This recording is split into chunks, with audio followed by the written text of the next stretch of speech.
नमस्ते। दुनिया का इतिहास हिंदी में इस यूट्यूब चैनल में आपका स्वागत है। आज के इस वीडियो में आपको यूक्रेन देश के इतिहास की जानकारी देने वाला हूँ। यूक्रेन देश का इतिहास ईस्वी सन की तीसरी शताब्दी यानी कि 3rd सेंचुरी से शुरू होता है। वहाँ पर उस वक्त अश्मयुगीन संस्कृति का उदय हुआ था, यानी कि सभ्यता का। ईस्वी सन 5वीं शताब्दी यानी कि 5th सेंचुरी के ईस्वी सन 500वें साल में वहाँ पर ताम्रपाषाण सभ्यता का उदय हुआ था। ईस्वी सन 7वीं शताब्दी यानी कि 7th सेंचुरी में वहाँ पर पूर्वीय स्लाव यानी कि ईस्टर्न स्लाव लोगों का आगमन हुआ। ईस्वी सन 850वें साल में वहाँ यानी कि 850 एडी में वहाँ पर निकोलस नाम के राजा ने कीवेंद्रुस नाम के राज्य की स्थापना की थी। उस रियासत ने उस इलाके पर राज किया था। ईस्वी सन 12वीं शताब्दी तक कीवेंद्रुस अलग अलग छोटे छोटे राज्यों में बंट गया था। वह राज्य आपस में सिविल वॉर लड़ रहे थे।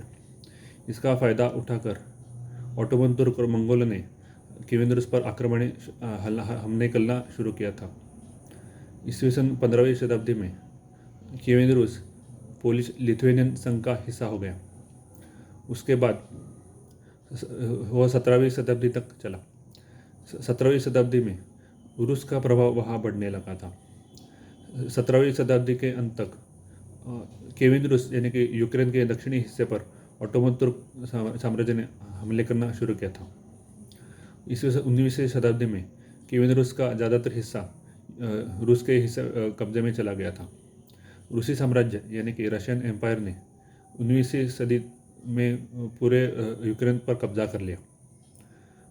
1917 में रूसो जापानीज वॉर यानी कि रूस और जापान की लड़ाई में रूस की शर्मनाक हार के बाद रूस की जनता में रूस के ज़ार यानी कि रूस के राजा निकोलस द्वितीय यानी कि निकोलस II के खिलाफ नाराज़गी बढ़ने लगी थी।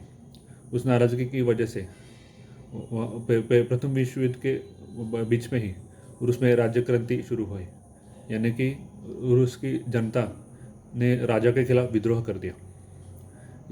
इसमें मजदूर ज़्यादातर शामिल थे। कम्युनिस्ट लोग इसका लड़ाई का नेतृत्व कर रहे थे।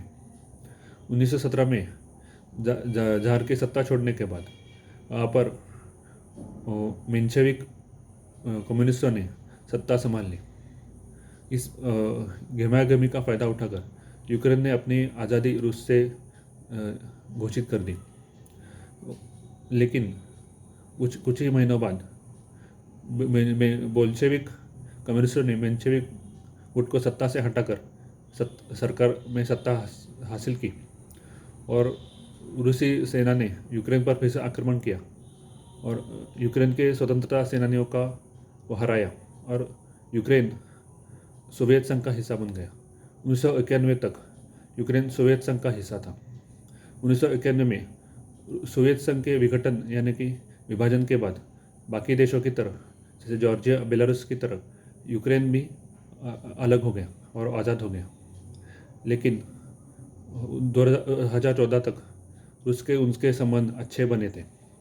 2014 में सत्ता पलट के बाद यूक्रेन के रिश्ते रूस से बिगड़ने लगे और आज अब देख रहे हैं यूक्रेन में क्रीमिया को पहले से यूक्रेन से रूस ने अलग कर दिया था 2014 में। अब 2022 में उन दोनों की जंग चल रही है। मेरा वीडियो आपको अच्छा लगे तो लाइक करें, शेयर करें या सब्सक्राइब करें। धन्यवाद।